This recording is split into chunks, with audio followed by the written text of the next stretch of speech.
Hey everyone, welcome to our channel. If your Face ID is not working properly on your iPhone after updating to iOS 17, then we are here with some troubleshooting steps to resolve this issue. So let's get started. So firstly, open the Settings app on your iPhone and inside Settings, scroll down till you find the option Face ID and Passcode and tap on it.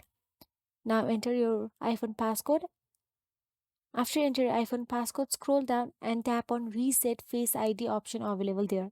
So after you tap on reset face ID and if it still does not work, then all you can do is restart your iPhone. So sometimes a simple restart can fix minor software glitches. So press and hold the power button until the slider appears, then drag the slider to power off.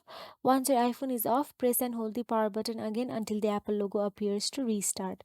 So after restarting your iPhone, simply go to the settings again and in settings scroll down and tap on the general option available in there.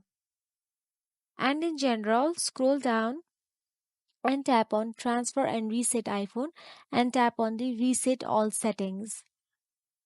So reset all settings can sometimes resolve issues or minor glitches in your iPhone. So that is it guys. By following these steps you should be able to troubleshoot and resolve Face ID issues on your iPhone. So that is it. If you found this video helpful, please like, share and subscribe our channel and thank you for watching.